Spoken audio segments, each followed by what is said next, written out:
Баярлалаа. Чехими дуучин болохоор тэр өөрт нь маш олон фан дэмжигчтэй. Өнгөрсөн кантатагийн үеэр зарим фанууд болохоор бүр 5 цаг машинаар ирж түүнтэй уулзсан гэсэн. Бурхан үнэхээр энэ одоо магтаалын дуугаар хэмжүүлэн бидний сэтгэлийг хөдөлгсөнд үнэхээр их талархаж байна. Найрал дууныхан гарч ирээд Бурханд магтаалыг өргөх болно.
Баярлалаа.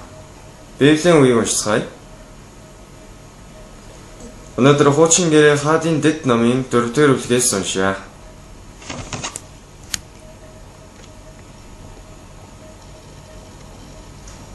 хаадын дэд 4-ийн 1-ээс би уншия.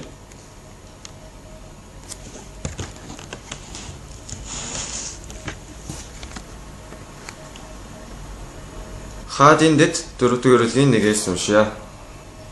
Иш үзүүлэгчдийн хүүгүүдийн эхнэрүүдээс нэгэн эмэгтэй Элиша руу хашгиран таны зарц болох миний нөхөр нас барсан бөгөөд түүнийг эзнээс эмээдэг байсныг та мэдэх билээ. Зээлдүүлэгч миний 2 хүүхдийг өөрийн боолоо болгон авахаар ирсэн юм гэжээ. Элиша түүнд чиний төлөө би юу хийх вэ? Гэрт чинь юу байгааг надад хэлээч гэв. Тэр эмэгтэй таны шивгчэнд нэг вар тосноос өөр юу ч байхгүй хэмэв. Тэгтэн Элиша яаж бүх хөршүүдээсээ олон сав суулгыг буюу хоосон сав суулгыг зээлж авах түн. Битгий цөөхөн сав аваарэ. Чи дотогш орж өөрийнхөө болон хөвгүүдийн хараас хаалгаа хааж эдгээр бүх савнуудаа цудхан хийж дүүрснийг нь хажуу тийш тавих ёстой гэв. Ингээд тэр эмэгтэй Элишаг орхин явж өөрийн болон хөвгүүдийн хараас хаалгаа хаав. Тэд түнд авчирч тэрээр цудхан хийж байлаа. Савнууд дүүрэхэд тэрээр хүүдээ хандан надад өөр сав авчирч өгөөч гэсэнд хүүн түнд өөр сав алга гэв. Тосч гарахаа боллоо. Дараа нь тэр эмэгтэй ирж Бурханы хүнд хэлсэн юм. Тэрээр явж тосоо зараад өрөө төлж үлдснээр нь чи болон хөвгүүд чинь амьдарч болно гэв. Энэ үртэл уншлаа.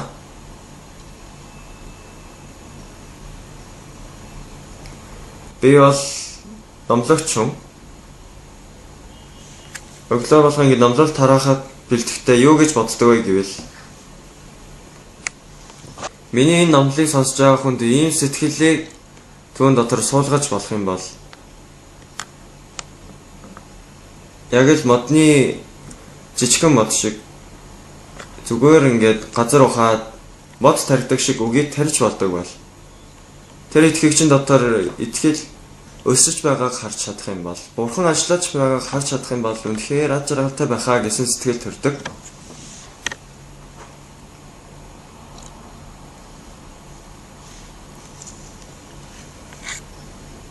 Хавар болохоор хүмүүс цэцгийн үр авч тарьдаг.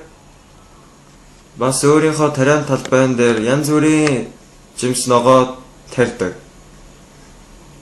Тэр нь том болоод гоё цэцэг болоод тэгээ амжтай үр жимс ургуулахаар их гоё байдаг. Яг тийм аргаар бидний сэтгэл бүтээгдсэн байдаг гэсэн.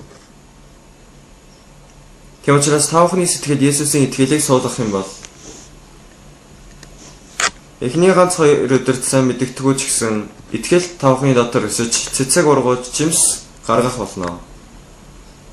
Есүс та бүхний дотор ажиллаа хийх юм бол та бүхний амьдрал үнэхээр хүч чадалтай, эрүүлтэй байна гэж итгэж байна. Тийм учраас би Библийг уншихдаа иймэрхүү зүйл олон удаа харагдаж байсан.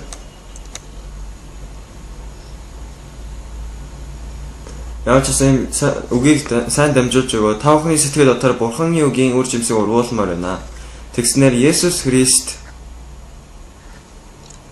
Христийн ургуулсан цэцэг жимсээр талархаж амьдрахыг хүсэж байна.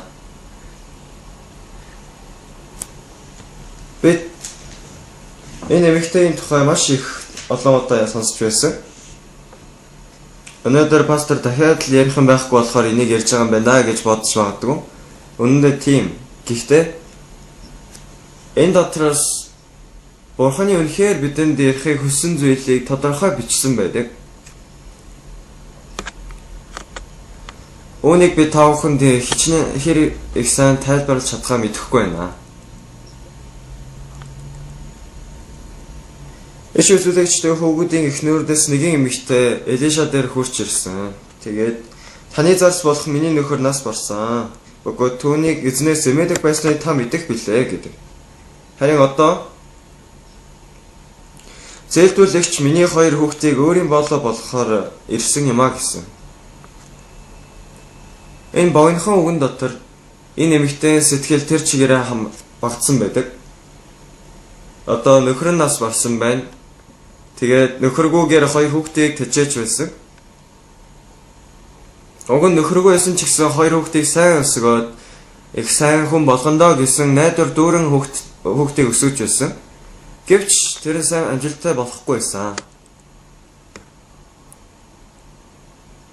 Библийг уншихдаа ер нь Солонгос Библиэр ингээ уншихад гоё байдаг. Гэхдээ зарим үедээ би англитай муу ч гэсэн англи хэлээр англиний Библийг авч уншиж харьцуулж уншдаг. Солонгос үг болохоор англи үгнээс арай гүнзгий утгатай юм шиг санагддаг. Энэ нэмэгтэй болохоор иш үзүүлэгчдэр ирэхээс өмнө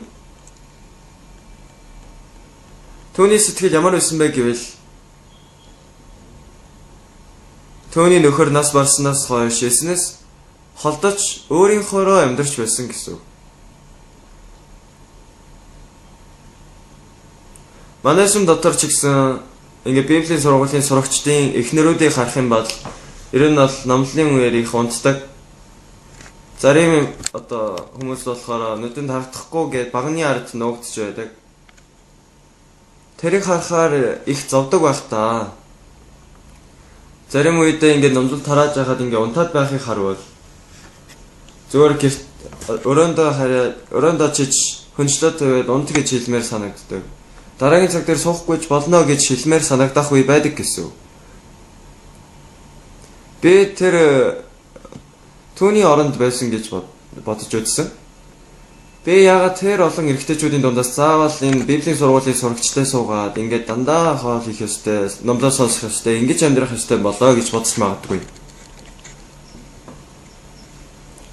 Ингээд ертөнцийн жирийн нөхөртэй болоод цалин авдаг, тэгээд дэлгүүр өсдөг. Тийм юм бол энэ Библийн сургууль дотор төсөөлхийн аргагүй байдаг. Хүмүүсийн сэтгэл яг иймэрхүү маягаар усаж явдаг гэсэн. Гэхдээ энэ дээрч Библийн сургуульд илж сургуутанд сууж байгаа итгэгчдийн дунд сэтгэл дотор Есүсийн сэтгэл байвал үнэхээр өөр байдаг.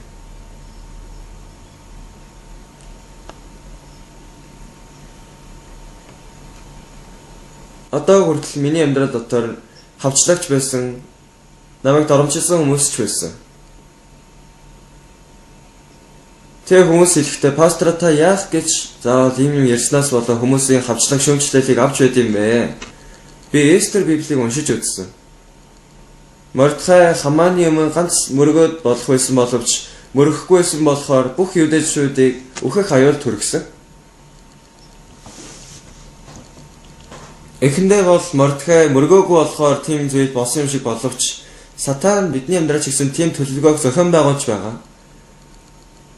Гэвч хэсэг хугацааны дараа эцэст нь Бурхан өөрийнхөө хүч чадлыг илэрхийлж Мордехай аливаа зүйл ялалтыг олж байгаа энэ зүйлийг харж болно. Бид нар эсрэгээр нь бодож үзвэл Библийг уншихдаа ч гэсэн залхуу үрдэг, забирхан ч гэсэн залхуутай санагддаг.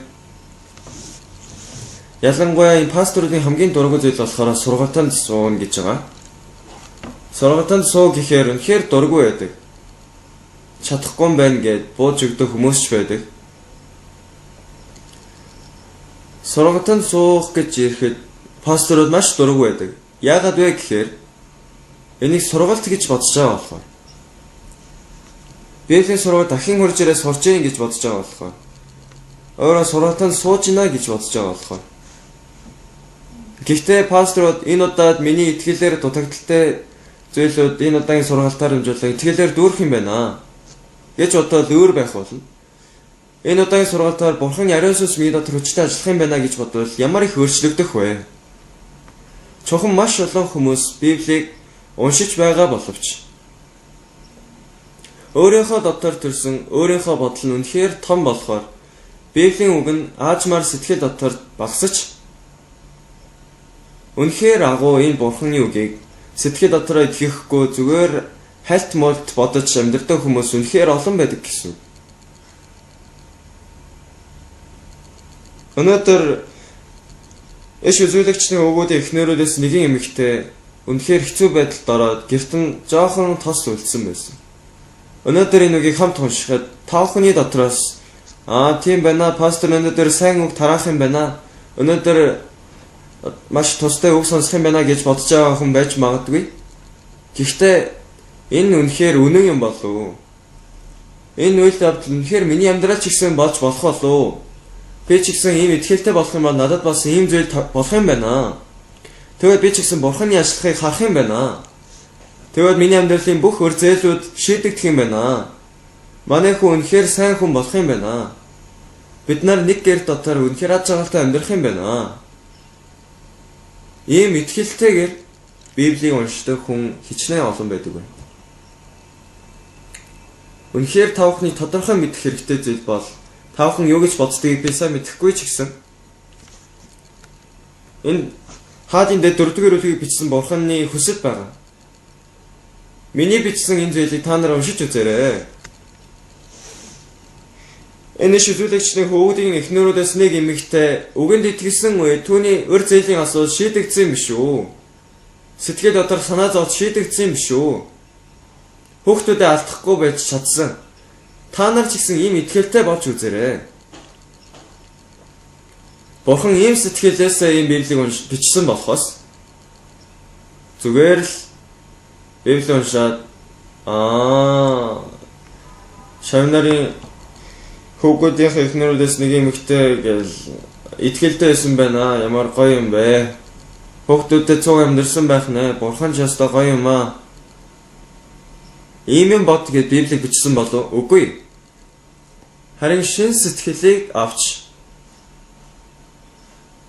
энэ Библийг бичсэн Бурхан бидний урд байхад Бурхан бидний амьдралд ийм өөрчлөлтийг, ийм амьдралын ерөөлийг хайрлахын тулд энэ үгийг бичсэн гэсэн сэтгэлээр бид нар үгийг уншингаа бодож үзье. Болж гинөө? За баярлалаа.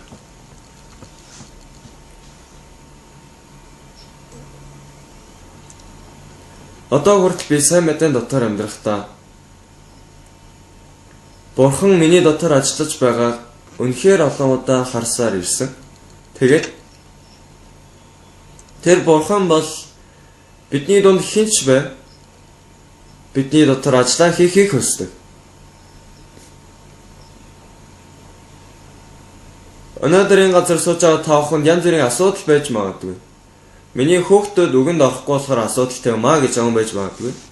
Миний ажлын тушаал дэвшихгүй болохоор хэцүү юм аа. Жаахан цалингаар яаж шийдсэн хандив өргөжээд юм бэ? Бас л хэцүү юм аа. Сүмээс дандаа хандив өргөх гэдэг. Тэгэж болно тийм ээ?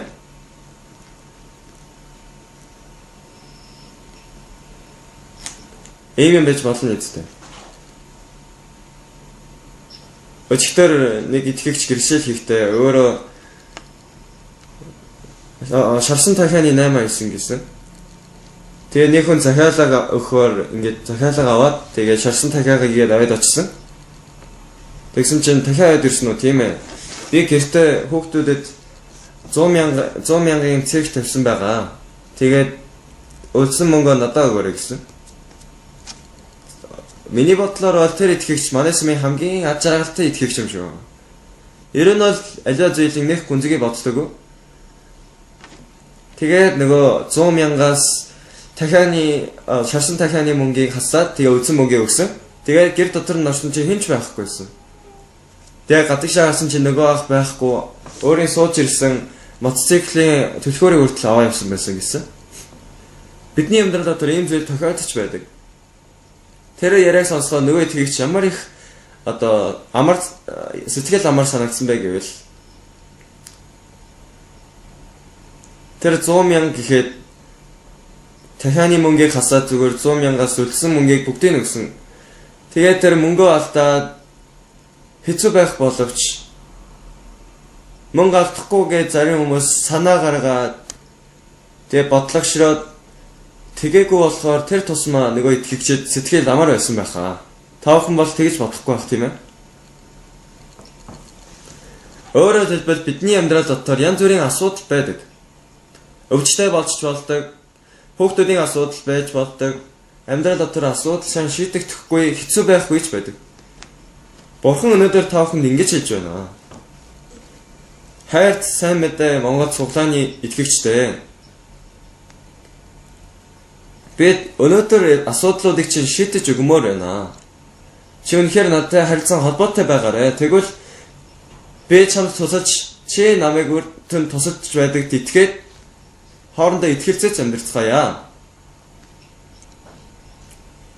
Бурхан үнэхээр бид нар энэ үгийг бидэнд хэлж байгаа юм аа. Уучлаарай. Энэ шүлжүүлэгчдийн хүүхдийн эхнүүдээс нэг эмэгтэй шиг. Уул нь хаадын дээд дээр гардаг Зарифат эмэгтэйтэй байнга андуураад байх юм аа. Зарифат эмэгтэй биш. Харин шүлжүүлэгчдийн хүүхдийн эхнүүдээс нэг эмэгтэй гэж гарсан байгаа. Бурхан энэ эмэгтэйд хийсэнтэй адил өнөөдөр та бүхэн дээр ч гэсэн яг адилханаар гүйцэтгэж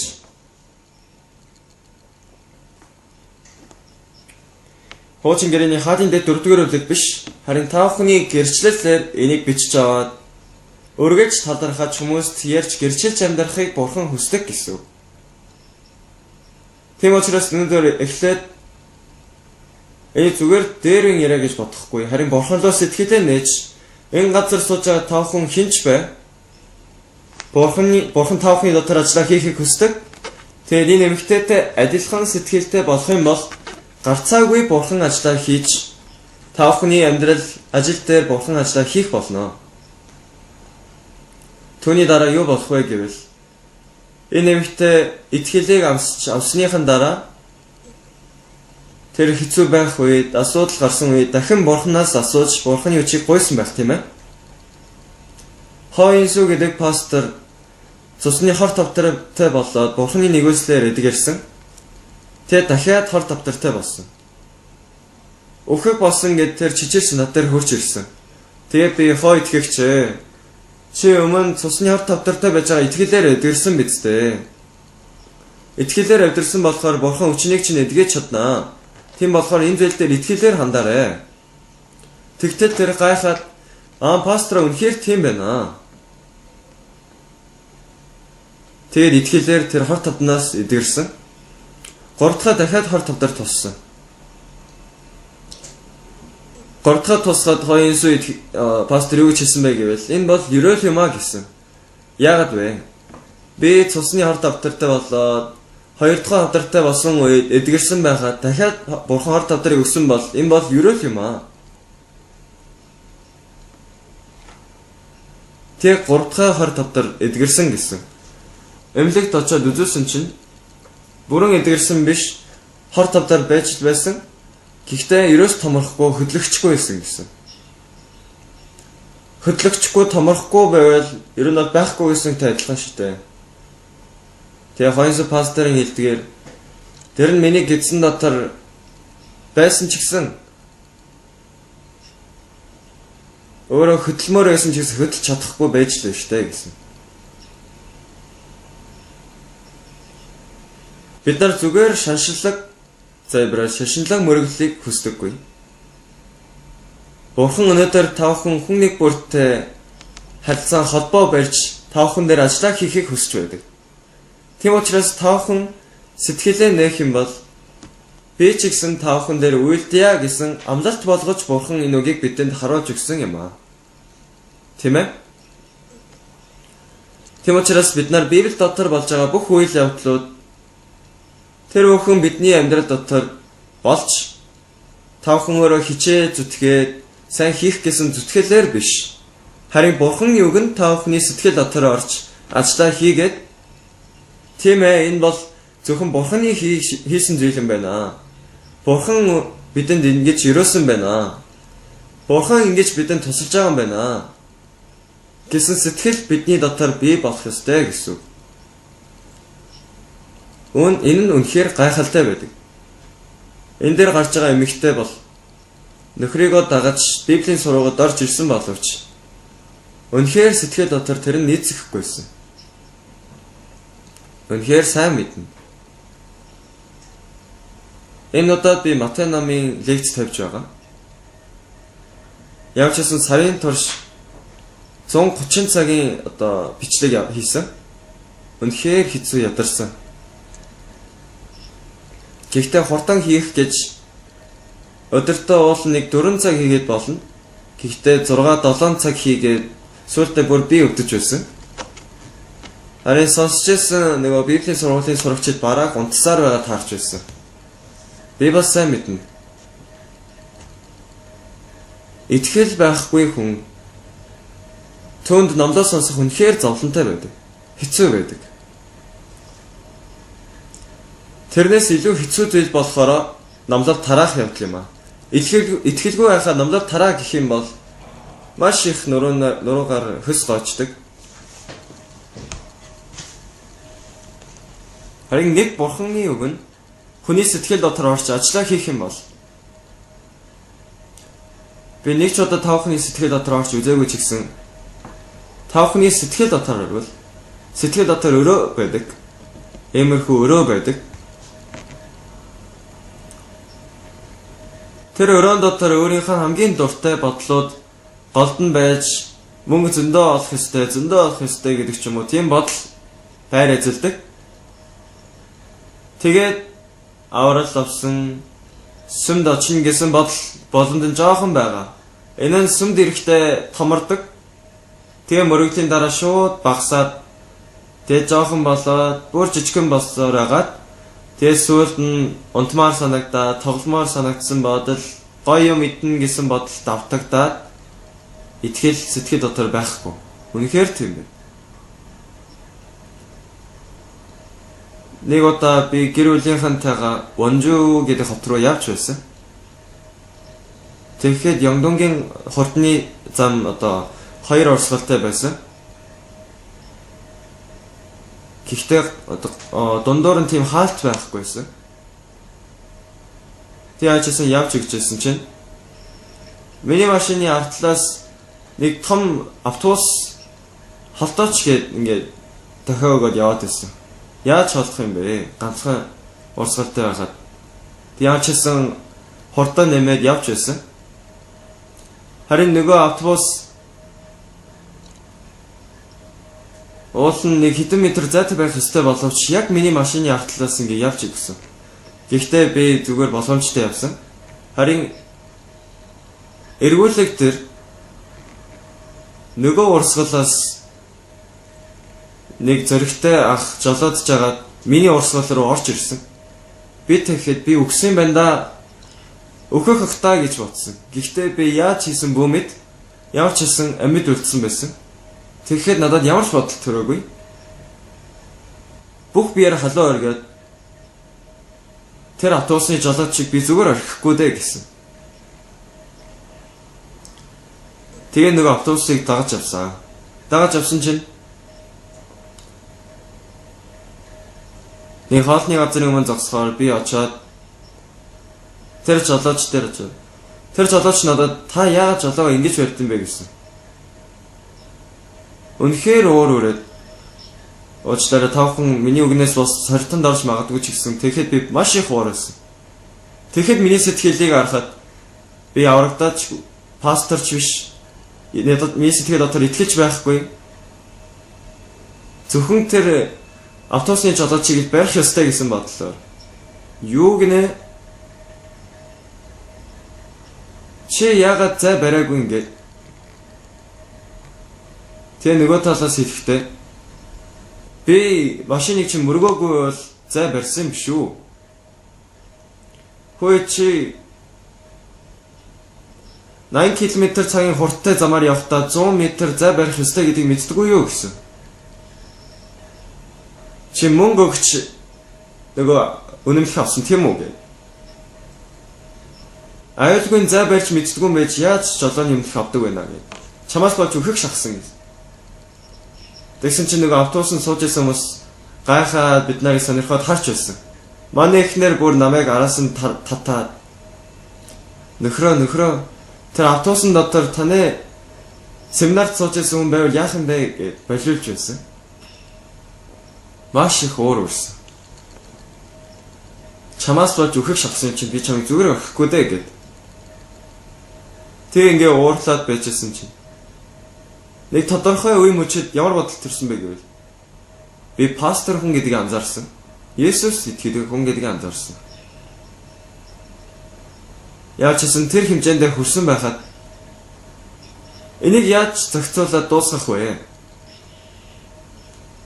Зүгээр уурлаа ингэж зодтолтно гэвэл би чадна. Үгүй одоо болё, уучлаарай. Гэж яаж ч бодсон тэр яриа нь миний санаанд орж ирэхгүй байсан. Ойлгож байна уу та бүхэн? Та бүхэнд ийм тохиолдол байгаа юу? Энд төстэй тохиолдол. Үнэхээр тэгэхэд миний бодол дотор Есүс байхгүй, би өөрийгөө пастор гэдгийг ч анзаарахгүй, тэрнээс бол би үхэх шахсан гэд гарцаагүй тэр мөнгөөр үнэмлэх авсан байна гэд. Айлгүйн зай барьж мэддгүн байж гэд яаж тэр жолооч өмнөх авдаг байна гэд бид нар үхэх шахсан гэж бодогдсон. Тэгж байгаа эхнэр намайг болиулаа, нөхрөө гэдсэн. Тэг гэнт санаанд орсон нь би пастор хүн саймдад түгээгч тийм байсан. Нэг удаа авцноос буугаад автобусаар явж байгаад пастраа гэсэн. Тэгээ манай эхнэр тийм юм харахаар гайхдаг.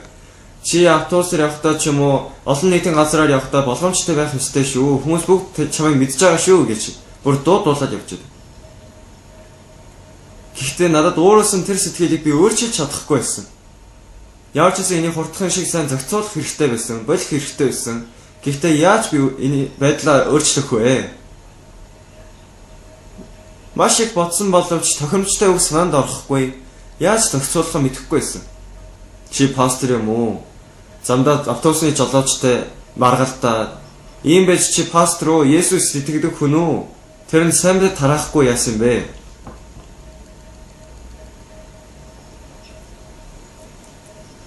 Явж исэн сэтгэлээ бариад арай гэж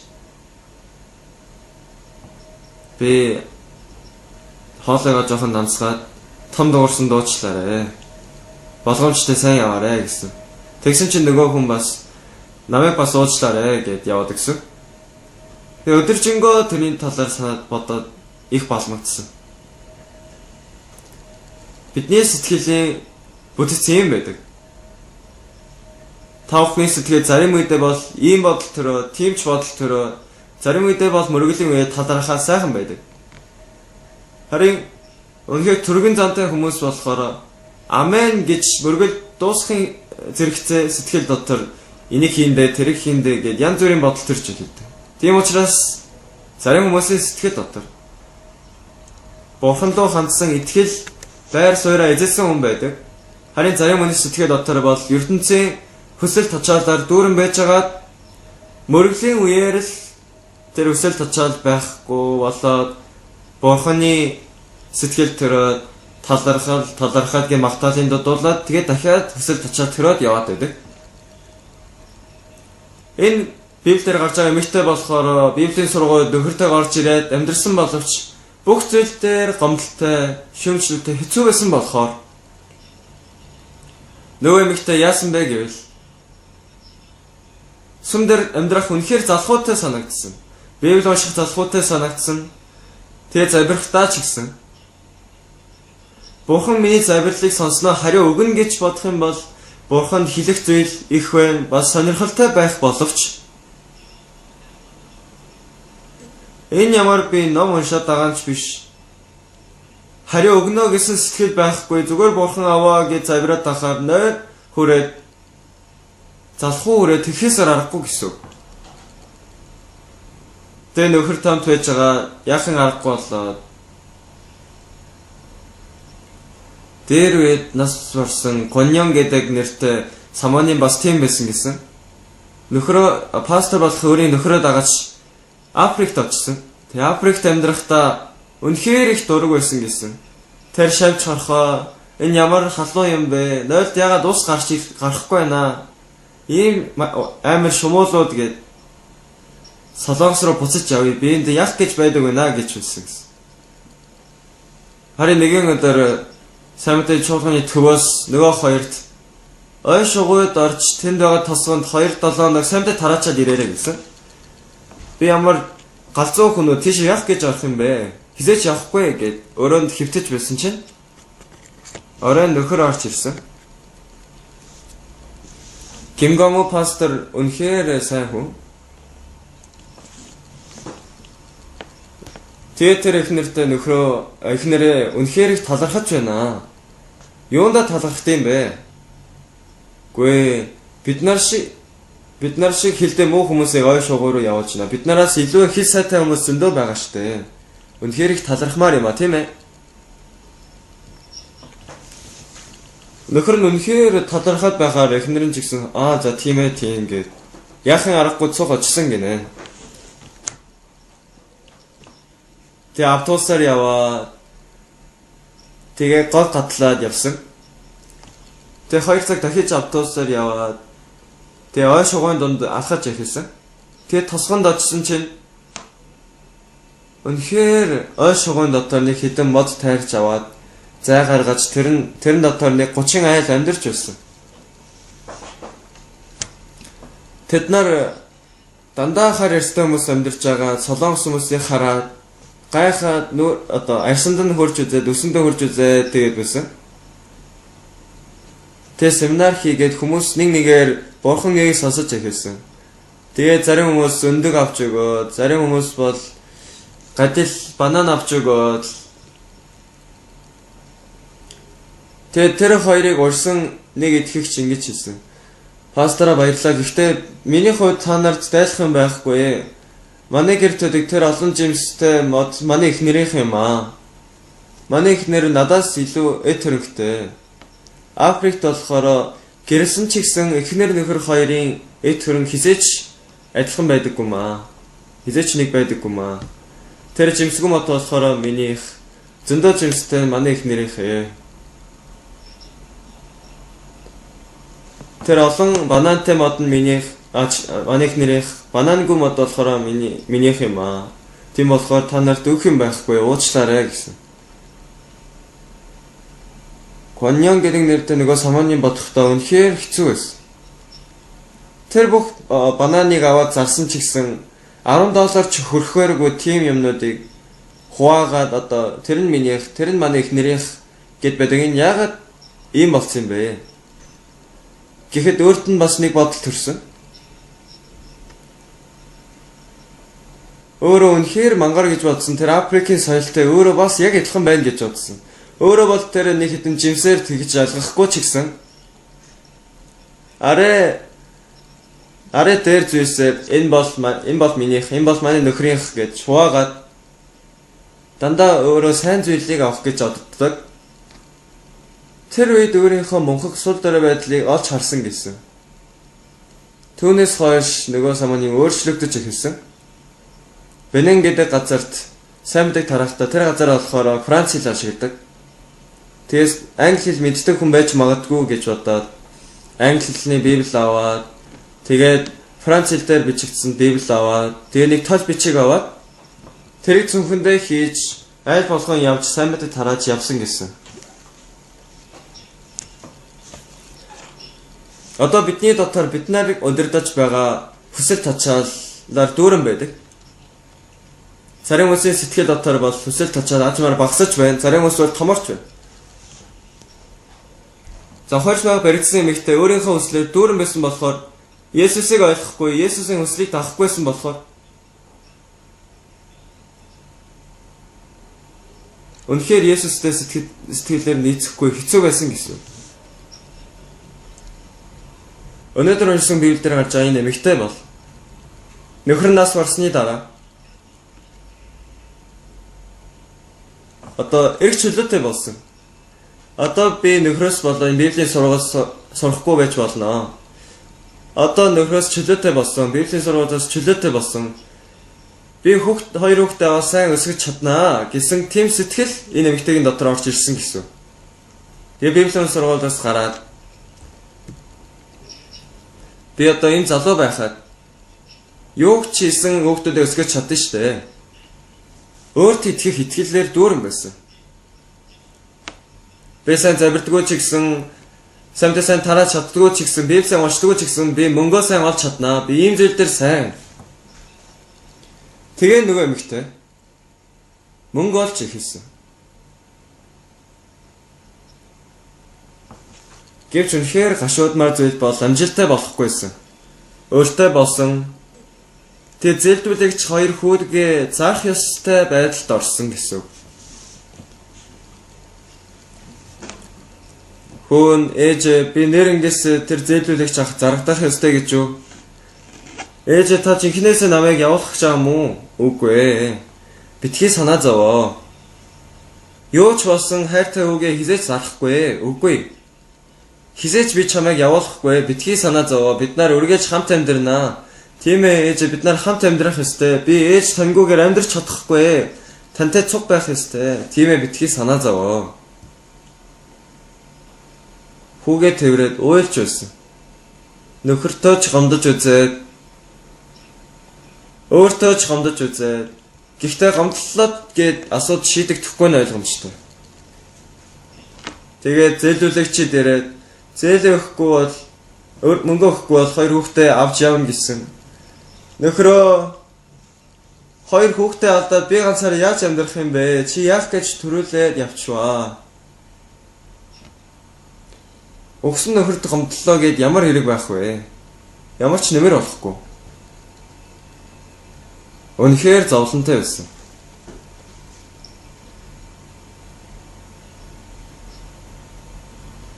Бид нар үнэхээр хэцүү биш бол Бурхан юм гарч ирдэггүй. Үнэхээр хэцүү байдалд орохгүй бол Бурхан юм өөрийнхөө бодлыг хайдаггүй гэсэн. Нөгөө эмэгтэй үнэхээр хэцүү байдалд орсон үед өөрийнхөө гэрийнхнийг бодож үзээд, найзуудыг ч бодож үзээд өөрийнхөө өрийг дарж чадах тийм их мөнгөтэй үнийг олж харахгүй байсан. Ямар ч арга зам байхгүй болсон.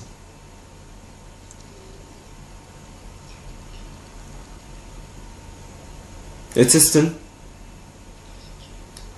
ямар ч арга зам байхгүйг олж харсан.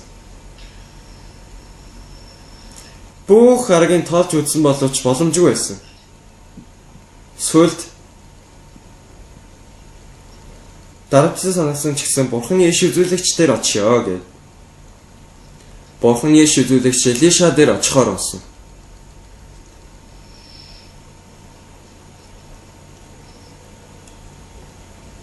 Тэгсэн ч гэсэн Библийн сургуульд байж исэн болохоор өнөөгийн маш олон хүмүүс сүм байхгүй, Бурханы хүн байхгүй, Бурхан байхгүй болоод хэцүү байдал дотор зовч байдаг боловч очих газаргүй болоод Бурханы нэгүслийг авч чадахгүй зовч байдаг хүмүүс үнэхээр олон байдаг. Тавхан энэ сүм гэдэг нь Бурханы амьд ажилдаг газар юм аа. Тийм учраас сүм дотор Бурханы итгэгчид байдаг. Үгийг дамжуулж өгдөг Бурханы хүн байдаг. Тэр үгийг хүлээж авсан үед Бурхан ажиллаа хийдэг гэсэн. Тийм болохоор сүм чухал байдаг гэсэн. Би миний төрсөн нутагт сүм байгуулагдахыг маш их хүсэж байсан. 1965 онд яг цэрэгт ороход манай ах аврагдсан. Үнэхээр их баярлсан. Өдөр бүр Библи уншиж үнэхээр тэр өөрчлөгдсөн.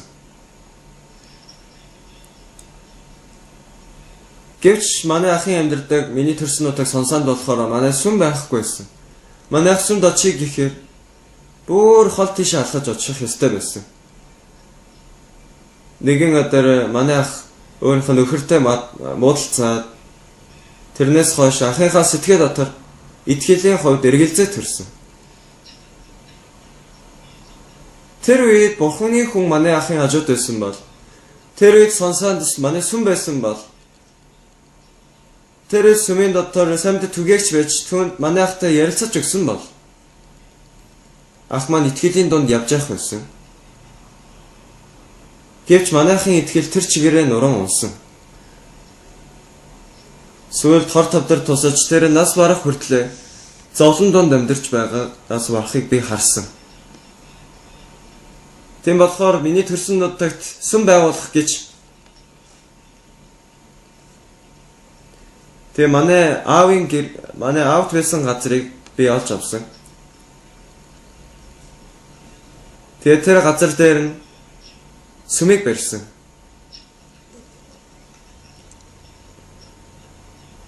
Одоо тэрнээс нүгээд өөр гой газарт сүм барьсан л да. Ямар ч гэсэн манай төрсөн нутагт сүм байгуулагдсандаа үнэхээр баярлсан. Хэдэн хоногийн өмнө миний нэг найз аврал аваад үнэхээр сүмд сайн явж баяртай байхыг хараад би ч гэсэн үнэхээр сайхан санагдсан.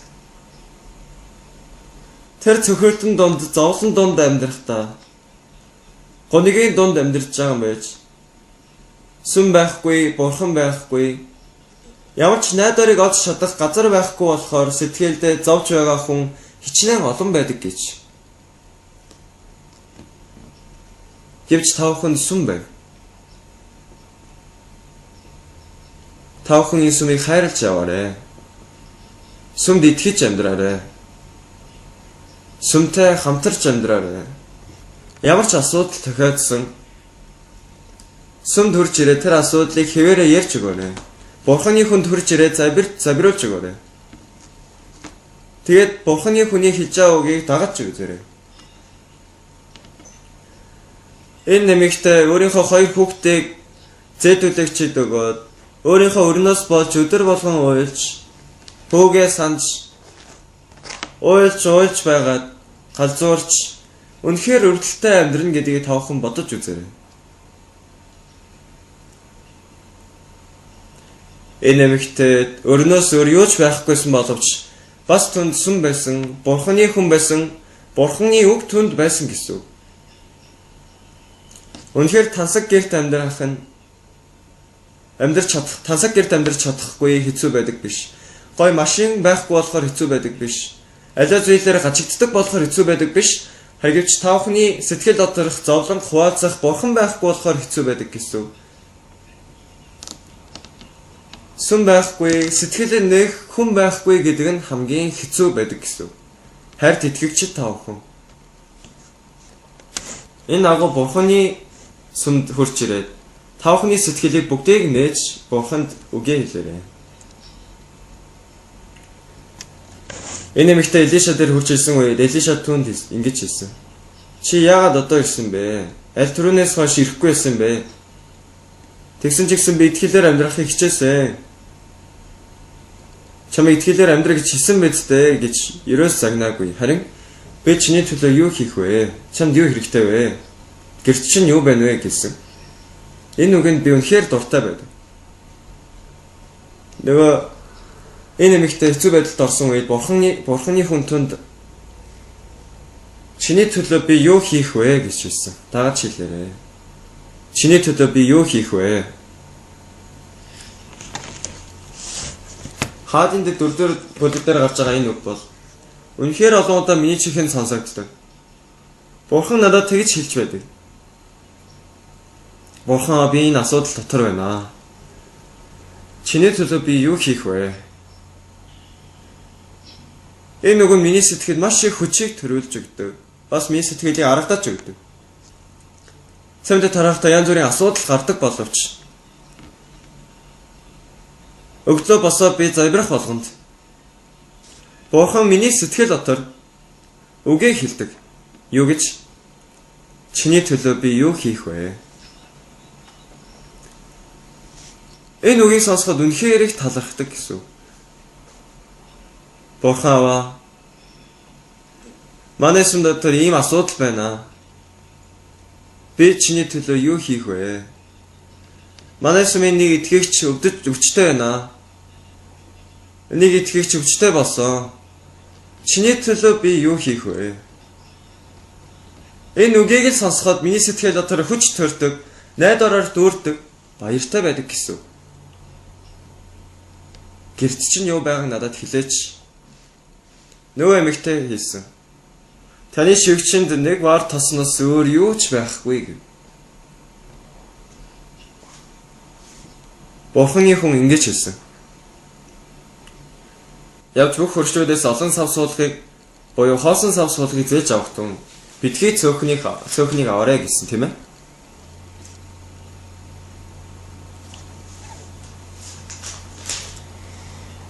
Явж бүх хөршлүүдээс олон сав суулгыг буюу хоосон сав суулгыг зээлж авах тун Битгий цөөхөн сав аваарэ. Чи дотогш орч өөрийнхөө болон хүүгүүдийнхээ араас хаалгаа хааж ид. Эдгээр бүх савнуудад цутган хийж дүүрснийг хажуу тийш тавих ёстой гэв.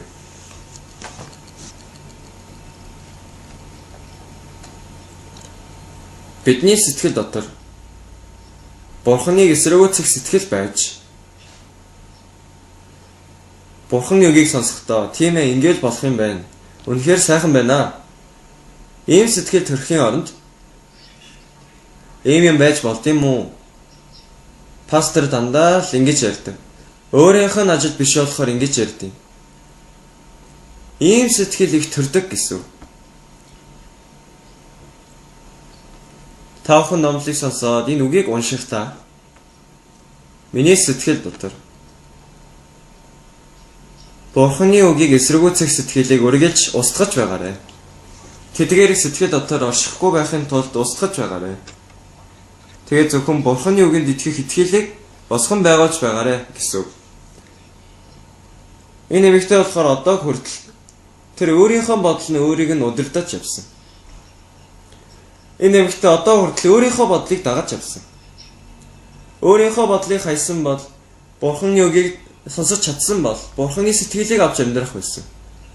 Гэвч Бурханаас сүмээс түүний сэтгэл үнэхээр хол байсан болохоор тэр өөрийнхөө бодлыг дагаж Бурханы үгийг орхиж Бурханы үгийг хайж гадна амьдрах болсон. Тэр хугацаанд өөрийнхөө хоёр хүүхдийг зэлдүүлэгчэд алдахаас өөр аргагүйсэн. Одоо дахиад тэр эмэгтэй өөрийнхөө бодлоор амьдрах суурхээс аргагүйсэн.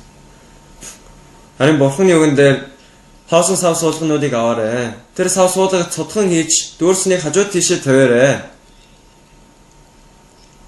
Энэ эмэгтэйгийн бодлоор Бурханы хүн минь ээ. Надад жоохон ваарны тос байна гэсэн штэ. Тэрийг сав суулгад яаж дүүрэх юм бэ? Тэр олон сав суулгыг яаж дүүргэж чадах юм бэ? Битгий боломжгүй юм яриад байл та. Эмэгтэйгийн сэтгэл дотор ийм сэтгэл төрж байсан гэсэн. Үгүй ганц ваарны тосыг тэр том сав суулгыг бүгдийг дүүргэж гэж юу? Нэг сав суулгыг болгонд нэг тусал хийгээд байгаа юм юу гэдэг юм болоо? Бурханы үг нь дандаа ийм хэцүү юм яриад байдаг. Ийм л болохоор буруусгал гэдэг юм байна штэ. Үнэхээр манай пастор бол юм мэдсэлгүй юм шиг байгаамаа. Үнэхээр аливаа зүйлдээ мэдлэггүй юм шиг байгаамаа. Нүдэ аниад амьдрдаг юм уу? Ийм юм яхаараа мэддэг юм бэ? Бидний сэтгэлийг ч мэдэхгүй, сүмийн тухайч мэдэхгүй. Ийм сэтгэлийг сатан маш ихээр хийж өгд юм аа. Зарим үедээ бол энэ ёстой зөв гэсэн бодолч төрж байдаг. Тийм ээ, ийм сэтгэл төрөх үе байдаг. Эмэгтэй боддог. Миний дотор сонсогч байгаа энэ дуу хоолой. Одоо хүртэл би энийг дагсаар амьдэрсэн. Хөөе. Би энэ дуу хоолойг сонсож амьдарч байгаад ингэж суурьсан бидтэй. Искариотын Юдас Есүсийг зарсны дараа Есүс загалмай дээр цовлогдох болсон. Тэр үед Сатан Искариотын Юдаст ингэж хэлсэн. Чи Есүсийг зарсан биз? Чи харагдах болно. Чи тамд орох болно. Тэснээс өкснэн дээрээ хурдан өөх. Искариотын Юдас жоохон бодолтой байсан бол чи өөрөө Есүсийг зар гэсэн биз дээ. Тэгээд би зарсан штэ. Харин чи намайг харагдангийнхын битгий дэм юм яриад бай. Чиний үгийг дахиж орохгүй, дахиж чиний үгийг сонсохгүй. Есүсийг зарсандаа би үнэхээр харамсаж чинь. Чиний үгийг сонссондоо үнэхээр харамсаж, чиний үгийг дахиж сонсохгүй гэв. Ингэж эргэх ёстой байсан. Харин Сатан Искариотын Юдаст Есүсийг зар гэсэн. Тэгээд зарсан.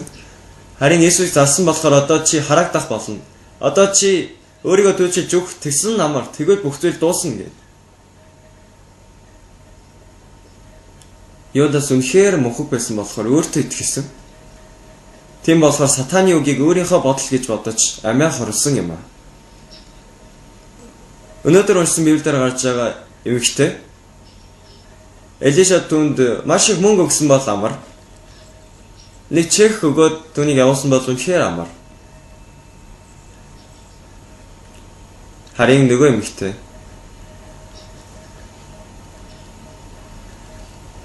Эш үзүүлэгч түнд хоосон сав суулгыг авч түнд тосоо цутган хийгээрэй. Бурханы хүн минь ээ. Надад жоохон ваарны тос л үлдсэн. Гэхдээ тэрийг том сав суулгаад яаж дүүрэх юм бэ гэсэн бодол түнд төрж байсан. Тэр том савд энэ жижигхэн ваарны тосыг асгалаа гэд ямар нэмэр байх вэ? Энэ үнэхээр боломжгүй юм байна. Гэхдээ тэр эмэгтэй гайхсан. Би одоо хүртэл өөрийнхөө дотор төрсөн өөрийнхөө бодлыг дагаж амьдарч байгаа суурьсан. Сатана надаас зайл. Дахиж би чиний үгийг сонсохгүй. Энэ эмэгтэй одоо хүртэл өөрийнхөө бодол, өөрийнхөө дүгнэлтэнд итгэж амьдарч байгаад бүтлгүйдсэн.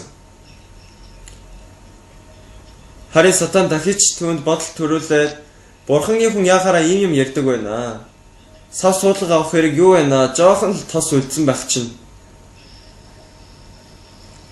Ингэж ярьж байдаг гэсэн үг Сатан. Маш олон хүн Сатаны үгийг сонсоод тийм ээ. Энэ үнэхээр дэмий зүйл.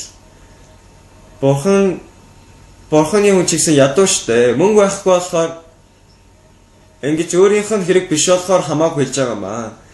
Яаж сутган хийхээр дүүрд юм бэ? Яаж тэр жоохон тосоор дүүргэж болд юм бэ? Сатан эмэгтэй маш их хэлсэн. Гэвч энэ эмэгтэй болохоор өөрийнх нь төлөвлөгөө, өөрийнх нь арга, өөрийнх нь бодлоор явах юм бол суурна гэдэг нь үнэхээр тодорхой байсан. Одоо хүртэл энэ бодлыг дагаж явж байгаа суурьсан. Би одоо үгэнд чинь орохгүй. Зөвхөн Бурханы үгийг сонсож амьдрах болно.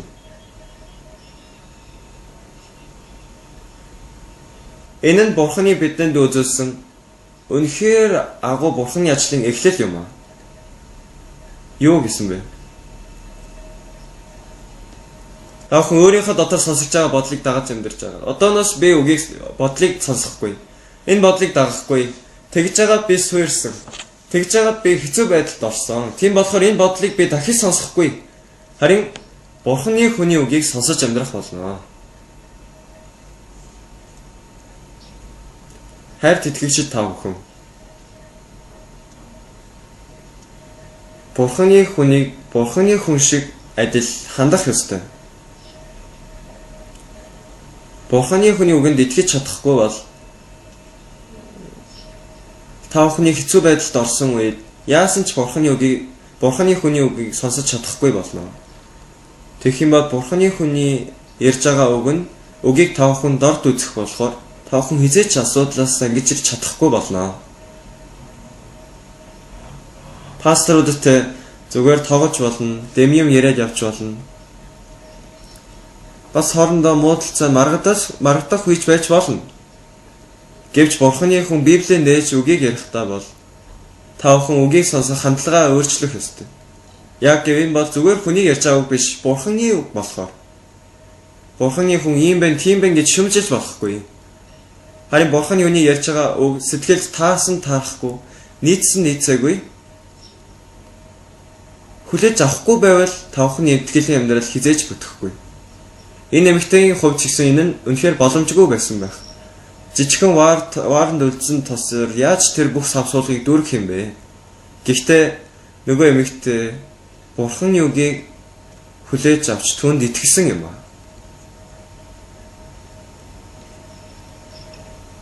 Тэгсэн цагт Бурхан ажлаа хийж эхэлсэн гэсэн. Эмэгтэй савсуулгынуудыг аваад хаалгаа хааж тосоо асгаж эхэлсэн. Тосоо цутган хийхэд тасралтгүй ингээд тос гараад нөгөө сав дүүрж эхэлсэн. Нөгөө эмэгтэй амьдралдаа анх удаага зүгээр сонсож өнгөрсөн Бурханы ажлыг тэр нүдээр харж чадсан. Амьдралдаа анх удаа Бурханы нэгүслийг авч чадсан. Хайртай манай сүмийн итгэгч та бүхэн. Та бүхэн амьдралдаа Бурханы хүчийг амсаж амьдарч байна уу? Та бүхэн амьдралдаа Бурханы ажиллаж байгааг харж чадж байна уу? та бүхний амьдрал дотор Бурханы ажиллаж байгааг харж байна уу? Энэ эмэгтэй шиг та бүхэн бодлоо өөрчилж Бурханы хүний үгийг тэр хэвээр нь хүлээж аваарай. Тэгэх юм бол та бүхний дотор ч гэсэн Бурхан ажлаа хийх болно. Бурханы хүч чадал илэрх болно.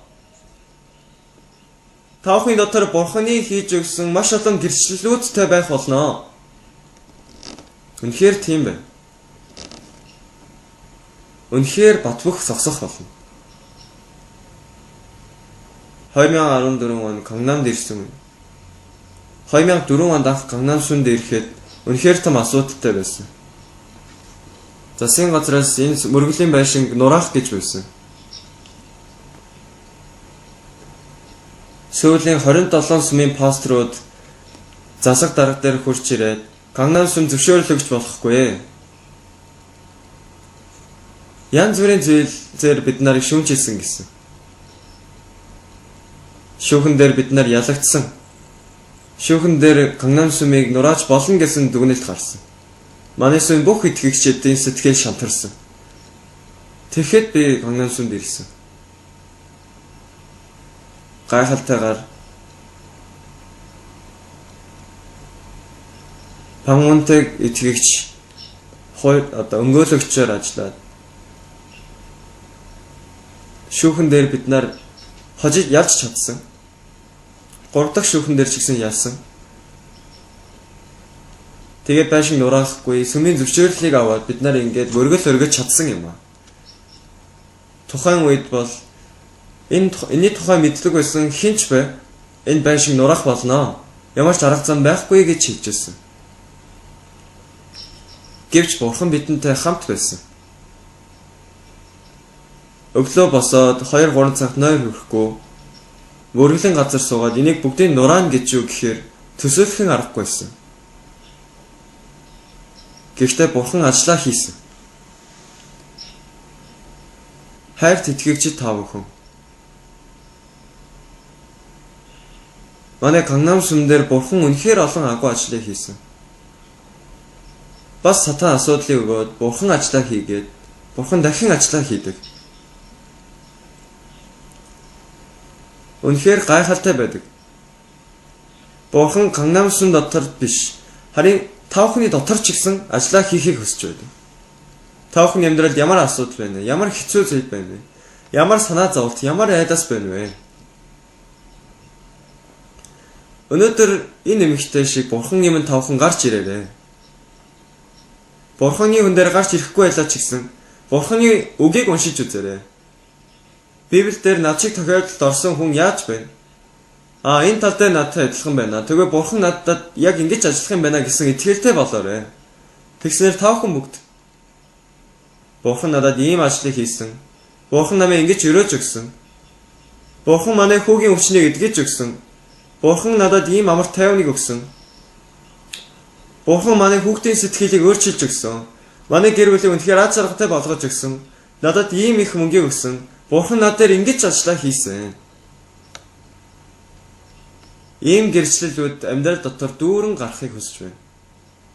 Бурхан өнөөдөр та бүхэнд ажиллаа хийхийг хүсэж байна.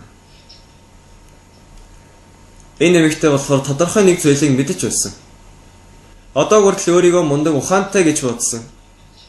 Гэвч өөрийнхөө хийсэн бүх зүйл эцэстээ дампуурсан гэдгийг ойлгосон. Сатаны өгсөн бодлыг дагаж авсан гэдгийг тодорхой мэдсэн. Одоо түүнээс хойш өөрийнхөө бодлыг дагаж явах ёсгүй байна гэдгийг ойлгосон. Тэгсэн үед Бурханы хүний үгийг сонсоход ойлгохгүй байсан. Яаж тэр жижигхэн варны тосоор дүүрэх юм бэ? Ойлгохгүй байсан. Гэвч Бурханы үгийг би яаж бүгдийг ойлгох вэ? Миний ойлгож чадахгүй нь мэдээч. Бурханы хүний үг нь надад таарахгүй зүйл ч гэсэн байгаа. Гэвч би өөрийнхөө хүслэг биш. Харин надад нийцэхгүй байгаа боловч Бурханы хүний үгийг дагах болно. Хинч битгий намайг болиулаа. Савнуудыг аваад ирээ. Тосыг тутгах болно. Бурханы хүн тэгж хэлсэн. Бурхан бидний дунд амьд ажиллах болно. Гэсэн сэтгэлтэй болсон.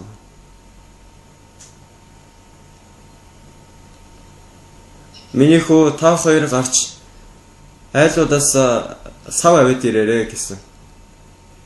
Тэр савыг бүгдийн дүүрэ гэсэн. Энэ сав суулга гэдэг нь бид нарыг хийж байна. Хоосон сав суулгыг авид ирээд Бурханы ариун сүнсээр дүүргдэг. Энэ ажлыг Бурхан хийн гэсэн. Та бүхний сэтгэл хоосон биш үү? Та бүхний сэтгэл үнэхээр эзгүй хоосон байгаа биш үү? Үнэхээр дэми байдаг биш үү? Юугаар ч хангаж чадахгүй сэтгэл байгаа үстэй. Тэр сэтгэлийг Бурхан ариун сүнсээр дүүргэж өгнө гэсэн утгатай үг юм аа. Хаадын дэд 4-р үлдээр энэ зүйл дээр амен гэж хүлээж аваарэ. Тийм учраас бид бүгдээрээ үүнд итгэх юм бол Бурхан ажлаа хийх болно гэж бидэнд үгээ айлдаж байна. Энэ эмэгтэй Варн тас сав суулгаг тас судхан их үед үнэхээр ад жаргалтай байсан. Тас тасралтгүй гарсаар байсан. Тасрахгүй байсан. Ээж энэ бас дүүрчлээ. Тийм ээ дүүрсэн юм шиг байна. Дахиад өөр сав суулга аваад ир. За аваа. За ээжээ гэв. Бурхан аваа би одоо хүртэл бахан биеэр амьдарч ирсэн. Одоо хүртэл танд итгэхгүй амьдарсан. Өөрийнхөө дураар амьдарсан. Тийм болохоор би үнэхээр хэцүү байсан. Харин би олон зүйлийг биш, зөвхөн Бурханы үгэнд найдаж амьдарья. Харин Бурхан над шиг хүн дээр та ингэж нэгөөс хайрлаж ажиллаа хийсэн гэж юу?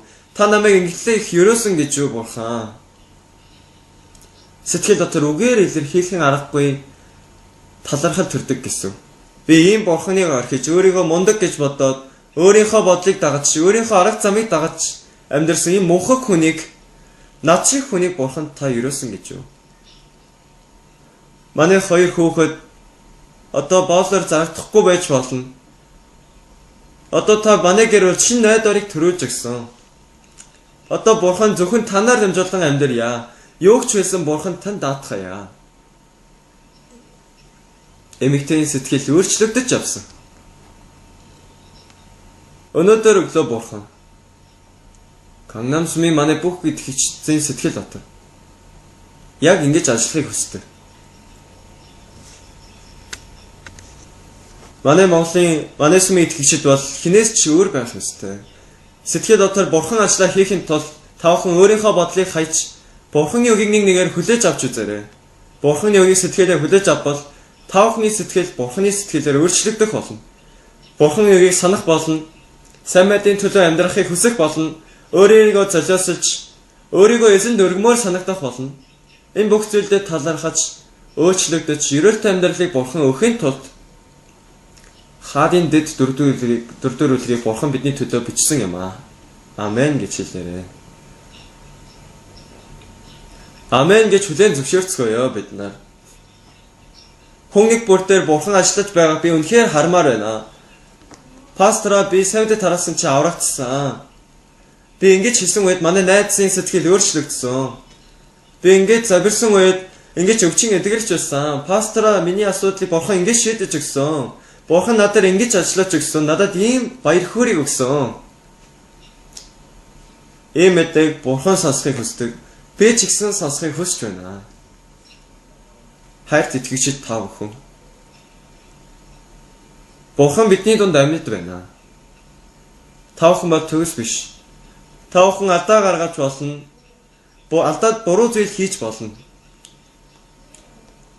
Гэвч Бурхан та бүхний дотор ажиллахад хангалттай байдгийн учир нь Есүс та бүхнийг бүх гэмнүглийг угааж өгсөн болохоор Бурханы хувьд та бүхэн зөвхт ариун байдаг болохоор Бурхан та бүхний дотор ажиллахад бүх зүйлээр хангалттай байдаг юм аа. Өнөөдөр энэ газарт аврагдсан тэр хинч бай. Бурхан түүний дотор хүчтэй ажиллах бүх нөхцөл байдал хангагдсан байна. Одоо түүнд итгээрэй. Тэгээд итгэлгүй болоод ард нь нүгдэлгүй. Харин хүчтэй чанга дуугаар эзнийг магтан дуулж, эзэн баяр талархснаа илэрхийлж, сайн мэдний төлөө цаг зав зарцуулж. Тэгэх юм бол Бурхан хандлаа та надаар хэмжүүлэн ажиллаа хийгээрэй. Би өөрийнхоороо биш Есүсээр амьдрмаар байна. Есүсийн бүх хүч чадал надаар хэмжүүлэн илэрч Бидний бүх үйл явдал Есүсээр хэмжүүлэн шийдэгдэхийг хүсэж байна гэсэн сэтгэлтэй амьдраарай. Амен. Бурхан тэгж ажиллахыг хүсэж байдаг. Та бүхнийг амен гэх үед тийм ээ, Бурхан түүнийг сонсохыг хүсэж байсан. Одоо хүртэл өөрийнхөө бодлоор амьдэрсэн бидтэй. Та бүхний дотор ийм сэтгэл байсан бидтэй. Тэрний оронд Бурханы үгийг сонсож үзээрэй. Тэгээ Бурхан та бүхний дотор ажиллаа хийх болно.